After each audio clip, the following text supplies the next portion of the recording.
Hi everyone, I am getting set to mix some flesh tones for a portrait that I'm working on, and just thought I'd go ahead and record this for those who are interested. I wrote a blog a little while back about mixing flesh tones and included several still shots, but thought I would go ahead and do some video just to show you. Might make it a little bit easier to see as well. A lot of times I get asked, how do you mix flesh tones? And there are several different ways of doing that, but basically I'm just going to go ahead and show you how I basically start out. And this isn't the only way, of course. It's just my particular way of mixing flesh tones. And each portrait is different, each painting is different, so that all depends as well. Like the portrait I'm going to be working on today is an outdoor portrait, which is a very high-keyed portrait, meaning that it's the value range is very high. So instead of going all the way down to my darkest value, I'm actually using half the scale, basically 3/4 of the scale, I'd say. And instead of using my darkest dark, I'm using a more of a middle dark value range, using those values up. So it all depends. If I was doing an indoor portrait, it would I'd obviously mix darker values as well, in darker colors. But to go ahead and get started here, I'll just go ahead and show you what colors I have laid out here on my palette. These are all Winsor Newton colors. What I have here is raw sienna, gold ochre, cadmium yellow pale, cadmium yellow, cadmium orange, cadmium scarlet, cadmium red, and cadmium red deep, and then permanent alizarin crimson. And then this color here, this sort of fluorescent green color, is cadmium green pale. I have a sap green, a Prussian green, I have viridian, and a manganese blue, and a French ultramarine blue. And then down here for my white, I have titanium white. The way I organize my palette is based on temperature. So basically the warm colors are over here, and it moves from warm over to cool colors. But then also within each of these different color families, I have a warm and a cool version. Like a raw sienna is cooler than a gold ochre. The cadmium yellow pale is cooler than the cadmium yellow. The cad orange is cooler than the cad scarlet, and so forth. And the reason that they get cooler is because they're moving towards the cooler side. So say I have a cadmium yellow pale. The reason cadmium yellow is cooler is because it contains more red in it, so it gets cooler in that respect. And that's basically how I lay out my palette. I don't use black on my palette. Not to say that I don't use black. Occasionally I will, but I use it as more of a blue, actually. When you mix, say, like an ivory black with just a little bit of white, you'll get more of a bluish tint. And there's nothing wrong with using black at all. John Singer Sargent used it extremely well, and he was able to incorporate it into flesh tones. But he used it as more of a graying agent, as more of like a bluish color. But anyhow, I'll go ahead and start mixing some colors here. Basically, when I mix colors, I'll get just some basic warm mixtures to start out with. I like to use a gold ochre, and then sometimes I'll mix the gold ochre with say a cad scarlet here. Mix those two together.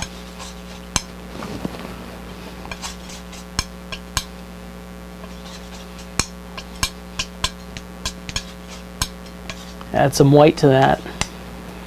And then what I get is basically a warm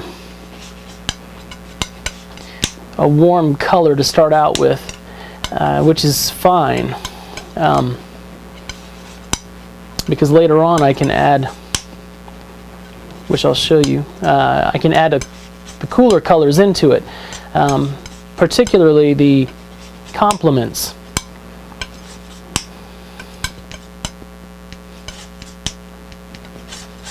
And you can get different values here just by adding different degrees of white.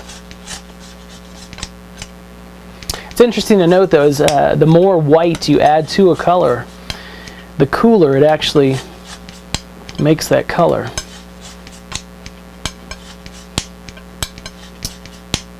Okay, that's cadmium scarlet, and then I could do the same thing if I took cadmium red, mix those two together, add some of that white in there, and you get a slightly different version, variation, because it leans obviously more towards the red side, whereas the cad scarlet leaned more towards the orange side. It's actually in between an orange, the cad orange, and cad red. But definitely, you can even see the difference here. Make that a little bit better. If I lay these two side by side, this has definitely has more red in it. Anyhow, let me move that back over here to keep it over in its family. And then I'm going to go ahead and mix a lighter value as well. The reason I put so much white, you'll notice white, I've got more white on my palette here than any other colors, because I go through a lot of white when I mix flesh tones. Talking about palettes, this palette is actually just a piece of glass that I've laid over top of a piece of foam board, and basically what it does is it just provides me with I prefer to work on start out on a white canvas. There are some artists that work on a toned canvas. That means you put like a light wash, say like a burnt umber or some sort of an earth tone on there. Some people tone their canvases gray. It all depends on how you work, but the way that I like to work is on just a blank white canvas. And so in order to, by putting a white piece of white foam board underneath, it basically just gives me, allows me to judge colors a little bit better, a little bit easier.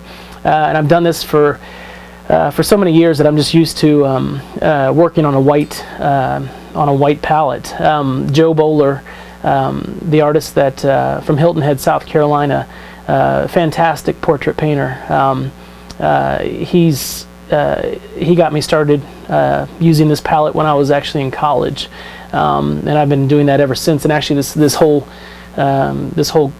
color scheme here, the way that I set up my palette is basically just Joe Bowler's palette as well, give or take a few colors, but you don't necessarily need all these colors. As an artist, a lot of these are convenience colors, what I would consider convenience colors, so that you don't have to mix every time you paint. When it comes to working with color, really you only need the three primary colors. A very limited palette. You could do it with a yellow, a red, and a blue, and then white as well, and mix a huge variety of colors that way. But for me, I just like to use the extra colors. It just makes it easier for me, and that's pretty much it for the reason why I have so many colors here. Another thing that I'll mention here, now that we're here, as well as the palette knife that I'm using it's a larger palette knife.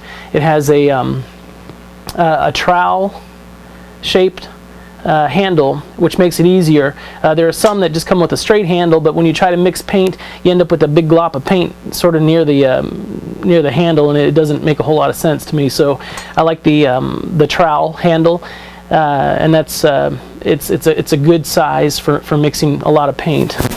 So let me go ahead and mix some more paint. I've got basically some warm colors to start out with, and then I'll get introduce some of these cooler colors too. I'll do a blue. This is a French ultramarine blue, which is beautiful blue. Doesn't take a whole lot to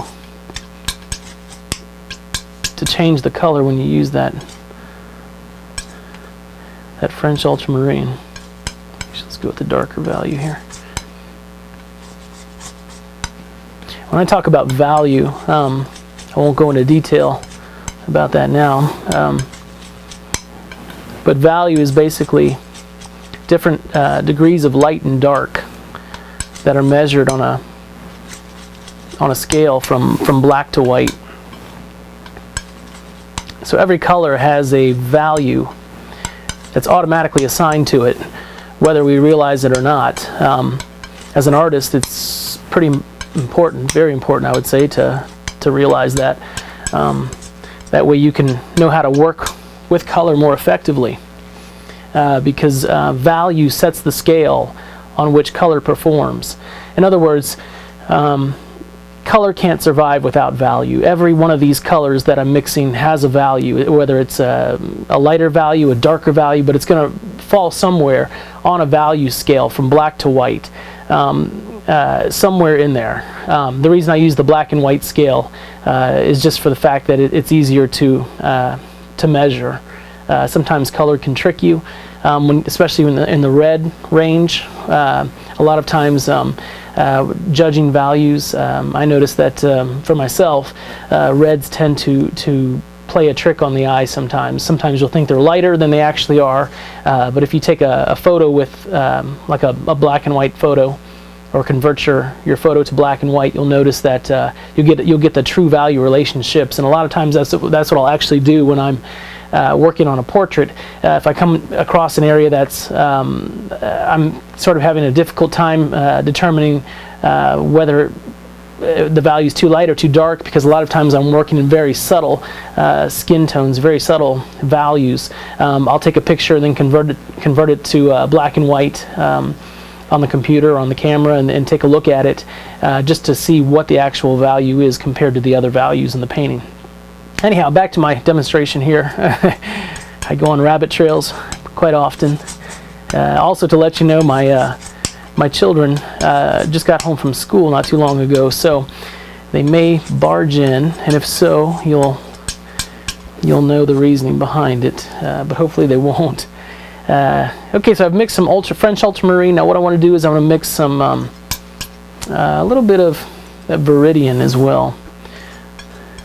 Viridian's a very cool green. The reason it's so cool is because you can see, like, here's the sap green. It contains a lot of yellow in it. It leans towards the warmer side. The further up you go, you get Viridian, which has a lot more blue in it. And because it has so much blue in it, it leans more. It's a lot cooler in comparison to, say, a sap green. It takes a little more Viridian, though.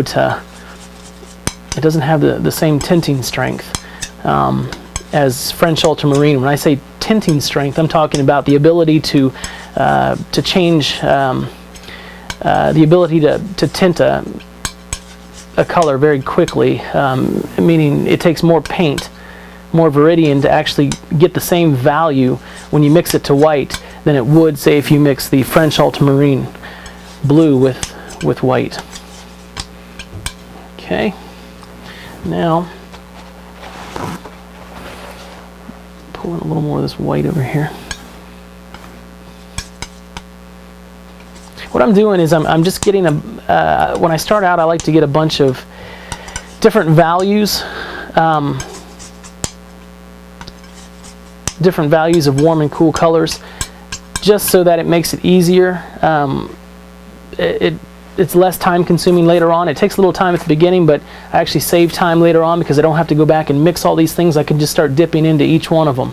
And the reason I do the different values is because I'm trying to get similar values that are over here with the warmer colors, get those similar values in the cooler colors as well, so that when the time comes, which I'll show you in just a few minutes, when I do want to mix a couple of these colors together, instead of changing the value every single time before I add it to one of these values, I can add a similar value, almost the same value, to each other, and just change the color without changing the value, which is very important. Because if I wanted to add, say, more of a blue to this color down here, just to kind of neutralize, kind of make more of a gray color for skin tones. Instead of adding this dark blue, if I added that darker blue into this, or even if I added straight ultramarine into this color here, I'm not only changing the color, but I'm changing the value, which you don't want to do. When I'm painting portraits, I like to find which value I need first of all, determine the value, and then once I determine the value, then I can mix the color to match that value, and I just find it easier to do that as well. I'm going to take a little bit of this ultramarine blue, and this is that permanent alizarin crimson. I use the permanent alizarin crimson. I used to use just the regular alizarin crimson, but I guess they found out that it wasn't quite as permanent, so now they've come up with a permanent alizarin crimson, and it's a little more expensive, but I'd rather use a paint that's going to last, especially when it comes to a commissioned portrait, because you're creating an heirloom that will be passed down from one generation to another, and you want it to be able to last. Okay, so what I've done here is I've made two different versions of this purple color. I've got more of a cool version, which has more ultramarine blue, and I have more of a warm version, which has more permanent alizarin crimson in it. Now, I can take those, might have to get some more white here, but I can take those and add a little more white to them as well.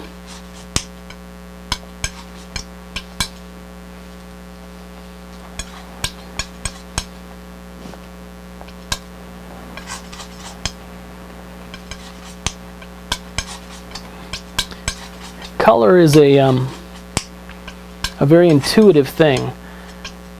Every artist sees color differently, and every artist mixes color differently. But it's an intuitive reaction, basically. Whenever I'm painting and I put a color down on the canvas, I'm always reacting to it, whether it's too cool, too warm, whether the value's not right, whether, just in general, whether or not I get a feeling of whether or not it works. And if I don't think it works, then I'll go ahead and put down another color, or I'll adjust the color somewhat. And it's that back and forth reacting to color that's very important. It's not a set method every single time for each painting, because every painting is different and requires different color combinations, and also color itself. There's no when it comes to mixing flesh tones, there's no one particular color that's going to make up flesh tones, give you the illusion of skin color.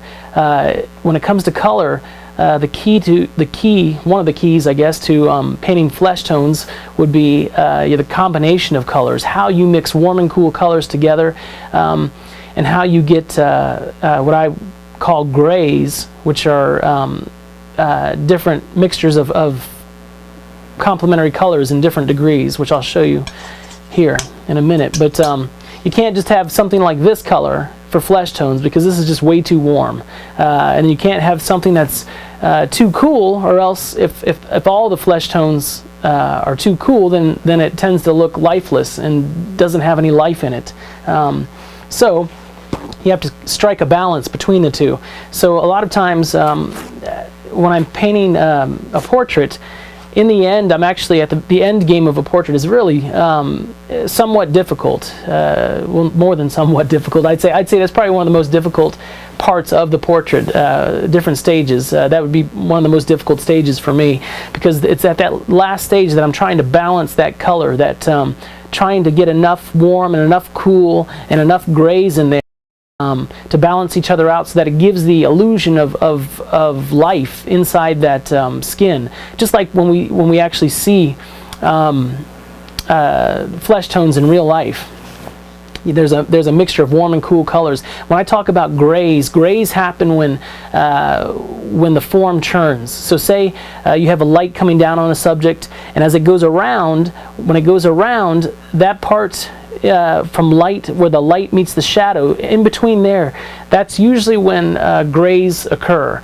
For an indoor portrait, it's definitely more of a grayish color. For an outdoor portrait, it's actually sometimes it's a very it's more of a color change as well. You might go from a warm color to more of to directly to its complement, and then switch over back to another warmer color. So it would go warm, cool, and then warm up again as the bounced light is being reflected back into that shadow. But the way I mix grays is, once I get a basic mixture like this, then I'll take these cool colors and these warm colors and mix them together. So we had over here, we had the gold ochre and the cadmium red. So if I take, since that leans more towards the red side, if I took a little bit of this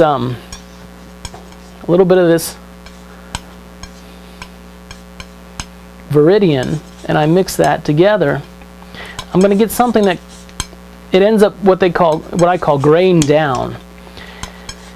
Becomes more of a grayish color. See how that works? And that gray is very important, because I can take that and introduce it into the flesh tones, and it helps to balance out all of this warm color that's going on. I can take another. Let's take a darker.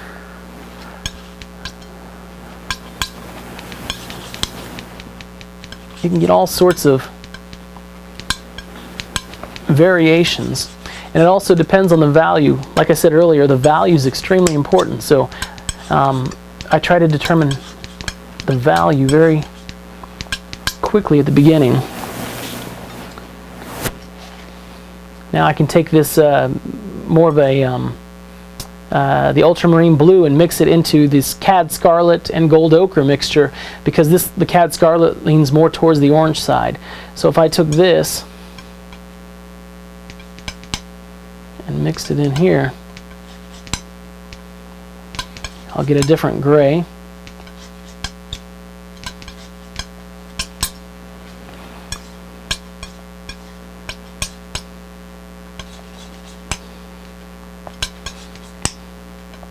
Now, the reason it's so important to mix complements is because by mixing the complements, you're going to get the correct gray. If I was to take black and mix it into these, put it in these mixtures to try to gray it down, it wouldn't be the same. Even though these two, you see I mixed the ultramarine blue with this mixture over here. When I place this gray, I'm not even sure if it's so subtle, but I'm not sure if the camera's going to pick this up or not, but this gray is different than this gray. This gray is warmer. It's a little different. It's a different color. Now if I took, I'll show you what happens if I didn't take the complement. If I took, instead of taking the ultramarine blue and mixing it into this combination here, if I took the Viridian here, let's try that. If I took, get the right value. If I took a little bit of that Viridian and mixed it into this, I'm going to get something different. It's not going to be the same.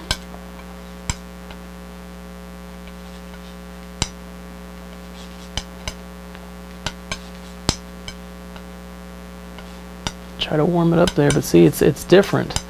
The reason it's different, you can use this in the flesh tone as well somewhere, but the reason it's different, this is going to be different than the other two altogether, is because it's not the complement. When I talk about a complementary color, the primary colors are red, yellow, and blue. And when I talk about a complement to those colors, I'm talking the complement to yellow would be more of a purple color. The reason that purple is the complement to yellow is because the purple contains equal amounts of the other two complements, both blue and red. Same thing with red. If the complement to red is green, the reason that green complements red is because it contains equal amounts of the other two complements, which are blue and yellow. So that's why it works. But you can see here, I just took that flesh tone. Not flesh tone, I'm sorry. I mixed this flesh tone here, which wasn't the same. It wasn't the direct complement. It was more of a viridian. I'm going to set that right here. And you can see we've got 3 different grays. They're very subtle, but these little variations are very important when it comes to painting skin tones. Very important. Now, if I let's take this. Let me move this white out of here. I can take this yellow.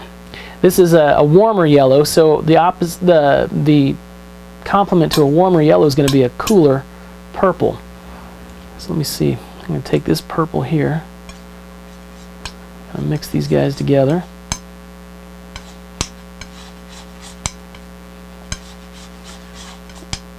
That's more than what I wanted. Let's try a little more of that purple in there.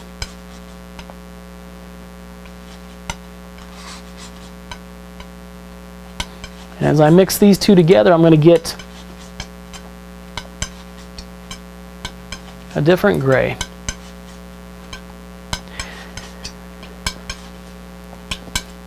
You can see this one's different than all three of those.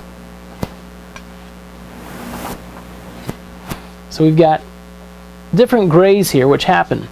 What else do I have? Let's see, green, red. We haven't done the. Let's do this one. Let's try. Maybe we can take a little bit of orange too, a little bit of cat orange, since we're here. Cadmium orange, the direct complement is this ultramarine blue. When I say direct complement, I'm talking about when you have a color wheel and you have one color like 180 degrees on the opposite side, directly on the opposite side of that color is going to be the direct complement, and that's what I'm talking about when I talk about direct complements. When it comes to color and values and all that, the principles of painting is what I would call them, the foundation, the things that you really need to know. I discuss all those in my in the instructional art DVD series that I came out with, so I won't spend time on that now. This is a different gray. You see all these different grays you get? That's just all from mixing complements and from mixing just simple warm and cool mixtures together. Now if I wanted, let's see, let's do, this is just a paint scraper that you can get at any hardware store. Makes, when you use a glass palette, it makes it real easy to just clean it up. Just scrape it right off. Let's see. If I take, I'm going to take some of this raw sienna. A lot of times you can just use, I'll use this, just a straight raw sienna sometimes if I need, if nothing else works. I'll try just a straight raw sienna maybe sometimes, not too much of it, or else it tends to look fake. But raw sienna is a nice color. It's it doesn't have a lot of tinting strength. It's kind of it's a weak color when it comes to actually using it in mixtures. Like it doesn't take a whole lot of white to really lighten that up. So that's just one thing to keep in mind when you use raw sienna. But sometimes I'll use that, and then if there's other areas, say in hair, if it's you know, you can take some of this cadmium green pale. You can mix that. Mix that in there. You can use that. Let's see.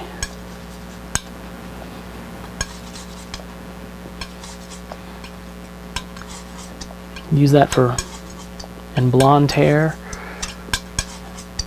Sometimes there's another thing that I use. I'll do this one too. There's another color combination that I use. It's not. It's kind of strange. Doesn't always work. Sometimes it does. But basically, you just try it, put it down, and if it works, then use it. If it doesn't, then scrape it off and try something else. But this is kind of a one. Here's manganese blue, which is kind of like a sort of like a turquoise type of a blue. Let's see, kind of like a turquoise blue. It's definitely more of it's a warmer blue than ultramarine blue because it contains more yellow. But sometimes I'll take a manganese blue and I'll mix it with a cadmium scarlet.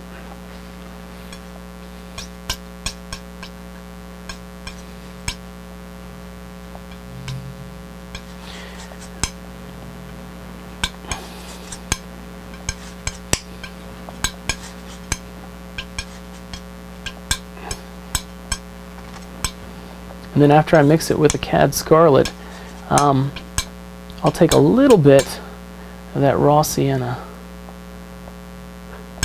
and throw that in there too.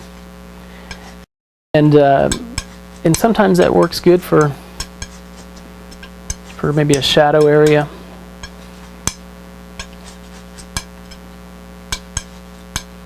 But it doesn't always work, so you've got to try different color combinations. I will say this though, it's interesting when it comes to color. There are times when I go back and forth, warm and cool colors within a value. So I'm basically keeping the value the same, but I'm changing the temperature within that value very slightly. So I'm going from warm to cool within that value to help turn the form, because I know that if I change the value, if I have a shadow area that I'm painting, if I lighten that value up, I'm going to make it bounce. I'm going to make it pop out of there. The value is going to jump out, and that's not what you want. You want it to stay in value, but you just want to help turn the form. And by doing warm and cool color changes, it really helps to give you that illusion as well. And that's just something to think about. But what was I saying? I get off on these little rabbit trails, but oh yeah. So as I'm doing that warm and cool thing back and forth, a lot of times there are some times when I've basically exhausted everything that I think that I can do. I've tried direct complements. I've tried mixing more of an orange color, more of a red. I've tried basically every combination that I can, and every warm and cool situation that I think would work. And basically, when I get in a situation like that, there are times when I throw everything out the window, and basically I reverse the principle. So instead of being a warmer color where it should be warm, I'll reverse it and make it cool. And sometimes, for whatever reason, it seems to work. Sargent did that quite often, especially like on an indoor subject. There are times like in drapery or in a woman's dress or something where the light should have been warm because the light source is warm, where he's reversed it and made it cool, and it just works perfectly. So there are times when you have to reverse the principle. Just as if nothing else works, reverse it and just see what happens. And of course, when you reverse it, if that doesn't work, then definitely don't keep it there. But basically, the important thing is to experiment, to try different things. You're always a student. Never stop learning. Never stop experimenting. And that's the thrill and the fun of being an artist, is because you get to play with this stuff all day. Of course, by the end of the day, you've got to have something done, obviously on canvas. But you get to experiment and get to practice and apply different techniques and different color combinations, and you remember the things that work, and you definitely remember those that didn't, and you don't do them again. But anyhow, this is basically how I get started. mixing flesh tones. What else can I show you here? Cad Scarlet by itself works really nice. If sometimes I'll use that as a if I need a like a cool highlight. I'll add some of that, a little bit of that cadmium scarlet, and because it's not as warm as that cadmium orange, but it's not quite as cool as that cadmium red. It seems it's a nice balance and seems to work. I don't want to use a just a straight cad orange, because you'll see that that's much warmer when you compare it to this. This is much warmer than the Cad Scarlet mixture, and it's that constant comparison between warm and cool, that back and forth thing. What else can I do? I'll show you the let me grab a little more titanium white here. I've run out of that.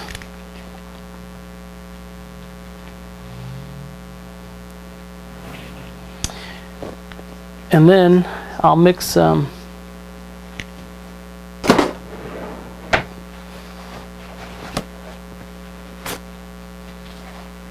see, mix a little bit of that sap green. This is that warmer green that I was talking to you a little bit earlier about.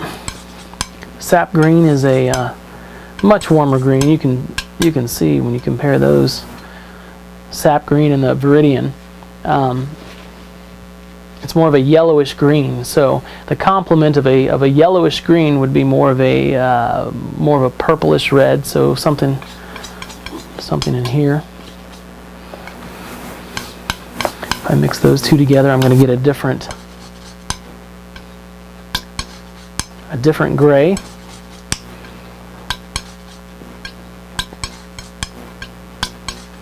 Another thing, when as I'm mixing paint, make sure you have enough down there to actually mix. Don't try to save paint, even if finances might not allow you to buy a ton of paint, because paint's not cheap. But if you skimp on paint and you just mix a little bit at a time, let's say you take I take one of these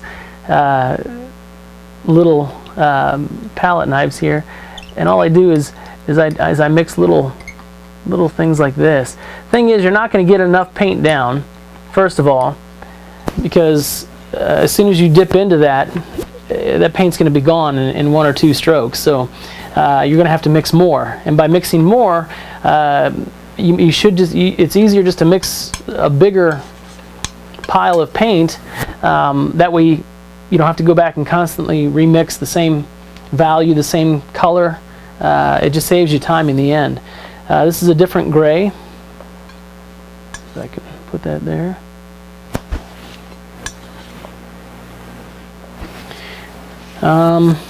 What else? Cad Red Deep is a beautiful, let's see if I can clear some of this over here. It's a beautiful red, which I'll use when I want a cooler red in an area. It doesn't take a lot of Cad Red to do the trick, though. Let's see, Cad Red. When you mix it with white, it sort of looks a little more like it's more of a grayish red, as opposed to when I mix, say, just a cadmium red. Cadmium red doesn't look as gray when mixed with white. Same thing with, or even as an alizarin crimson. A permanent alizarin crimson, if you're looking for a nice pink, a cool pink, permanent alizarin crimson and white, that titanium white is a nice, beautiful pinkish color.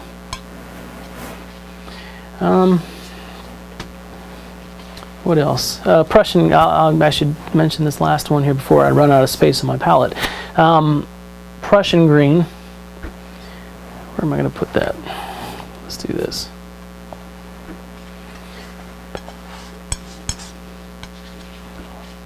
Prussian green is a beautiful, sort of a grayish green that works really well in flesh tones. Let's put a little bit of that white on there. It also doesn't have a lot of, it's not as powerful as a Viridian when it comes to tinting, but it's a nice in-between green between Viridian and sap green. It's not as powerful as a Viridian, but it's not as warm as a sap green either. Very nice, and you mix that with some of these colors as well.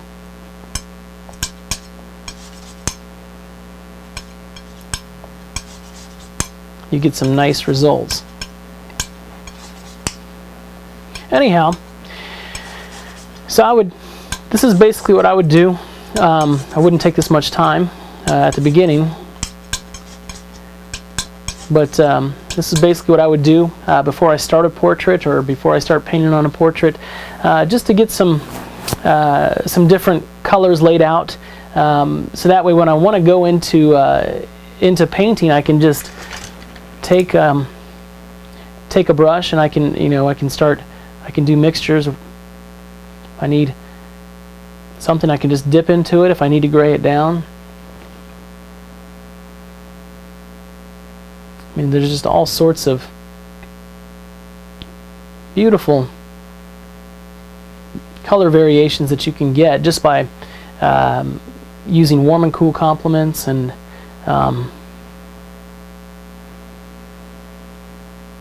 putting them together.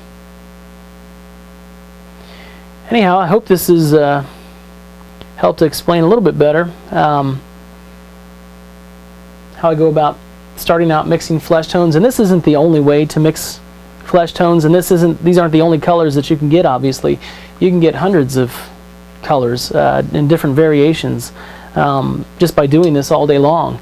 But basically, it'll give you a good idea of how I start out.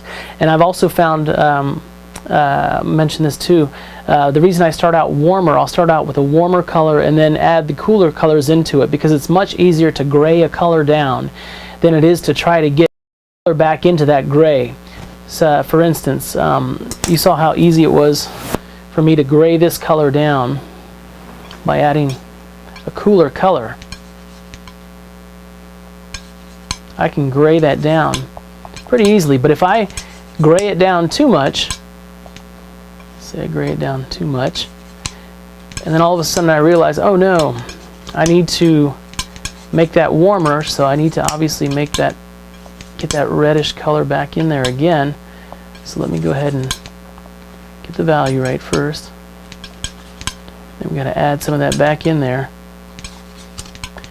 See, as I'm trying to get more color back in there, but at the same time I'm also still becoming gray. It's not as brilliant as when it first started out over here. Where was it? Here. It's not as brilliant. So that's why I find it easier to mix. You can see the difference there. I find it easier to mix cooler colors into warmer colors to gray things down, because it's much easier to gray a color down than it is to try to warm it up again. Anyhow, but hopefully this will be of interest to you, and pretty soon I'm going to be posting. I'll post how you can actually use all these colors how you can put them on a portrait and how they apply, and that's coming sometime soon. But anyhow, I wish you guys the best in your studies, and take care, and I'll talk to you soon.